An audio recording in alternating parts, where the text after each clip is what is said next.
حرم میں لے کر گیا، اور حرم میں لے جانے کے بعد اس نے سارے شعر پڑھے، لیکن بیچ میں سے ایک شعر چھوڑ دیا۔ وہ شعر، اس کا ترجمہ بتاؤ، عربی قصیدہ ہے وہ کہ عباس تم وہ ہو کہ شب عاشور جس کی پناہ میں حسین تھے۔ لکھ تو دیا اس نے، لیکن اس کو بعد میں یہ احساس ہوا کہ کہاں حسین، کہاں عباس کی پناہ، حسین معصوم ہے۔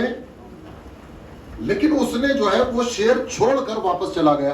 رات کو خواب میں امام حسین علیہ السلام کو دیکھا کہ امام کہہ رہے ہیں کہ تو نے وہ شعر کیوں نہیں پڑھا، وہ شعر کیوں نہیں پڑھا؟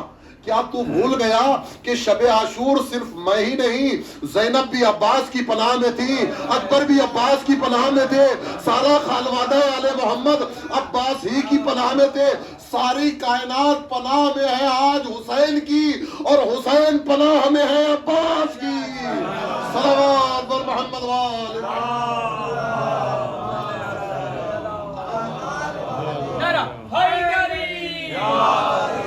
اور ہر مومن کو پروردگار عالم زیارت کربلا معلی نصیب فرمائے۔ آپ جب وہاں پہنچیں گے تو آپ کو شان ملے گی۔ ایک دن حرم میں جناب عباس علیہ السلام میں نماز شب کے بعد اختر بھائی اور ہم نماز صبح کے لیے جماعت میں بیٹھے ہوئے تھے۔ اب جو داہنی طرف کو نگاہ کی تو ہمیں گنبد حسین نظر آیا، یاد ہے گنبد حسین نظر آیا۔ میں نے کہا دیکھو کیا خدا نے جو ہے یہ شرف بخشا ہے کہ حرم عباس میں بیٹھ کر حرم حسین میں زیارت کر رہے ہیں۔ عزیزان گرامی آپ سوچئے تو صحیح، اور وہ افراد جو حرم عباس علیہ السلام میں آج سے قبل جاتے تھے اور وہاں تک پہنچتے تھے، دیکھیے کچھ امتیازات ہیں۔ اگر کوئی سپاہی جنگ پر جائے، اگر مارا جائے تو شہید کہلاتا ہے، واپس آ جائے تو غازی کہلاتا ہے۔ علم جس کا بھی اٹھایا وہ علمدار کہلایا، ٹھیک ہے۔ لیکن عزیزان گرامی اسلام کی زندگی کے وہ جو مولائے کائنات نے 10 سال علم اسلام کو اٹھایا، مولائے کائنات سے پہلے جناب جعفر طیار نے علم اسلام کو اٹھایا، اور یہ علم کی تاریخ ہمیں حضرت آدم علیہ السلام کے زمانے سے ملتی ہے۔ لوگ پوچھتے ہیں کہ علم کہاں سے آیا؟ آپ کو تاریخ بتا رہا ہوں۔ حضرت آدم کے 2 بیٹے تھے، ایک بیٹے نے دوسرے بیٹے کو قتل کر دیا، سمجھے؟ اللہ نے ان کی مدد کے لیے فرشتوں کو بھیجا، اور یہ فرشتے جو ہے وہ علم لے کر آئے تھے۔ آدم کے زمانے سے علم ملتا ہے۔ اور بتاؤں، جب پردہ غیب سے وارث زہرا کا ظہور ہوگا، خانہ کعبہ کی دیوار سے پشت لگا کر بیٹھا ہوا ہوگا، سامنے علم عباس نصب ہوگا، پہلو میں ذوالفقار حیدری ہوگی، جلال عباس لے کر اٹھے گا اور سیدہ کے قاصبوں کو دوبارہ واصل جہنم کرے گا۔ صلوات بھیجیے بر محمد۔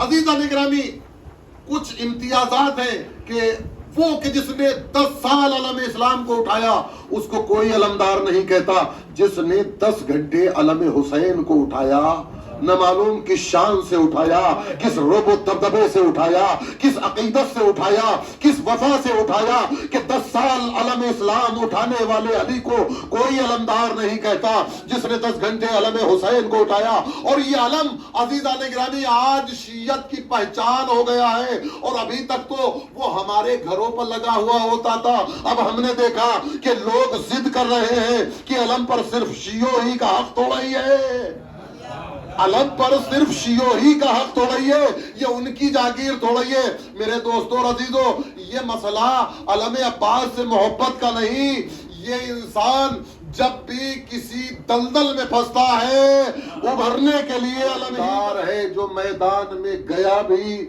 شہید بھی ہوا، لیکن خدا کی قسم آج تک غازی کہلا رہا ہے۔ اور عزیزان گرامی ایک امتیاز اور دیکھیے گا کہ جناب عباس علیہ السلام کی قبر جو اصل قبر ہے زری کے نیچے، وہ قبر ہے مٹی کی، اور جناب عباس کی قبر کا طواف کر رہا ہے پانی۔ یہ شرف اور یہ امتیاز مولا عباس کو حاصل ہے۔ خدا کی قسم نہ پانی مٹی میں جاتا ہے، نہ مٹی پانی میں آتی ہے، اس کو کوئی روک نہیں سکتا.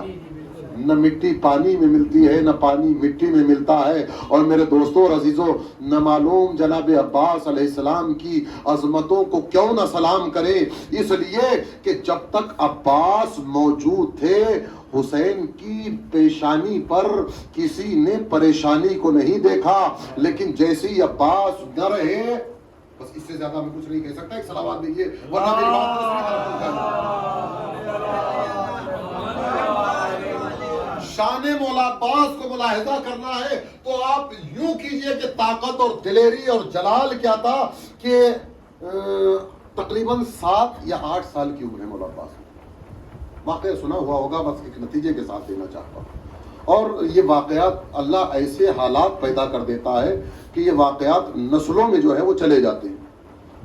اس واقعے کو میری والدہ سناتی تھی. میں نے ابھی تک کسی کتاب میں نہیں پڑھا ہے، سنا بہت سے لوگوں سے، لیکن بچپن میں ہماری والدہ جو ہے یہ واقعہ سناتی تھی کہ مولا عباس کی 7 یا 8 سال کی عمر ہے. مولا عباس کو مولا کائنات نے کام سپرد کیا. عباس ہمارا فلاں باغ ہے، آج اس کی نگرانی تم کو کرنا ہے. خبردار کوئی جو ہے وہ باغ کے اندر آنے نہ پائے. ٹھیک ہے بابا، جو علی کا بیٹا ہو اور علی حکم دینے والا ہو اس کو پھر باغ کے اندر تک آ گیا. واقعے کو مختصر کر رہا ہوں. خبردار دیکھو، میرے بابا نے منع کیا تھا، میں خون خرابہ نہیں چاہتا، میں نہیں چاہتا کہ تم قتل کر دیے جاؤ. لیکن آنے والا رکا نہیں. جب نہیں رکا تو مولا عباس کو جلال آ گئے. ایک مرتبہ تلوار نیام سے نکالی، آنے والے کا مقابلہ کیا. یہ واقعہ ہم تک کیسے پہنچا؟ اسی باغ کے کنارے کوئی شخص رہتا تھا، رات کا وقت تھا، بھوک محسوس ہوئی، آیا کہیں سے. سارے مردوں کی یہی تمنا ہوتی ہے کہ اسی وقت گرم کھانا ملے. بیوی سے سوال کر لیا کیا ہے؟ کہا اس وقت تو کچھ بھی نہیں ہے. کہا ہمارے لیے کچھ انتظام کرو. اطاعت گزار بیوی تھی، لہذا وہ کسی غرض سے مطلب کچھ لینے کے لیے اپنے گھر سے نکلی. اب جو دیکھی تو باغ میں 2 سوار ہیں جو آپس میں تلوار چلا رہے ہیں. تلوار چلانے کے انداز کچھ اتنے بہترین تھے کہ میں ہو گئی. ایک تلوار چلا رہا ہے، اس کے وار کو روک رہا ہے، دوسرا کاٹ رہا ہے تو پھر اس کے وار کو روکا جا رہا ہے. اسی اثنا میں کافی دیر گزر گئی اور یہ جو ہے وہ پلٹ کر گئی. وہ بات کی بات بتاؤں گا. لیکن یہ آنے والا جو سپاہی تھا، آنے والا جو سوار تھا، عباس کے بازو پر ایک خط دے کر چلا گیا. خط دے کر چلا گیا. جناب عباس علیہ السلام صبح ہو گئی، گھر پر آئے، اپنے سر کو اپنی ماں کی آغوش میں رکھ دیا اور رونا شروع کر دیا. کیا ہوا میرے لال؟ کہ بابا نے پہلی مرتبہ ہمارے کوئی کام سپرد کیا تھا، ہم اس کو پورا نہیں کر سکے. نہ گھبراؤ، ماں کی عادت ہوتی ہے، نہ گھبراؤ میرے لال، کوئی بات نہیں، پھر کرنا. دلاسا دیا. ماں کی آغوش میں عباس سسکیاں لے رہے ہیں کہ اتنے میں حیدر کرار آ گئے. کیا کہنا؟ عباس کو روتا ہوا دیکھا. کیا ہوا میرے لال؟ کا بابا ہم سر جھکا ہوا ہے.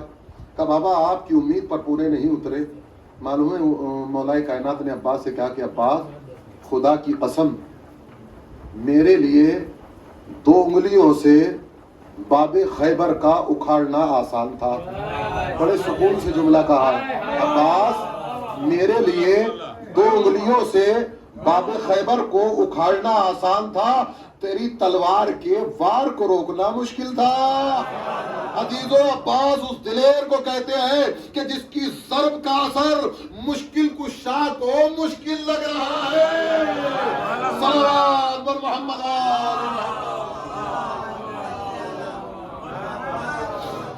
اب ذرا سی اس رابعہ کی بھی سن لیجئے. اب یہ جو پلٹ کر گئی تو شوہر نے کہا کیا ہوا، کہاں تھی اتنی دیر، کہاں گزارتی، اور تم کو جو ہے معلوم نہیں تھا کہ ہم بھوکے ہیں. اب یہ بیچاری کیا جواب دے؟ اس کو تو کچھ ملا نہیں، اس لیے کہ رات کافی گزر گئی تھی، کچھ نہیں ملا. اب وہ شوہر، ظاہر سی بات ہے کہ جلدی سے غصہ آ جاتا ہے، سمجھے؟ غصہ ہے، تلوار لگی ہوئی نکالی اور نکالنے کے بعد زوجہ پر وار کیا. اس نے وار کیا، یہ بچ گئی. اس نے پھر وار کیا، پھر بچ گئی. بچتے بچتے دیوار پر لٹکی ہوئی دوسری تلوار کو اٹھا لیا. اب وہ وار کر رہی ہے اور یہ اس کا جواب دے رہی ہے، اس کو کسی نہ کسی صورت سے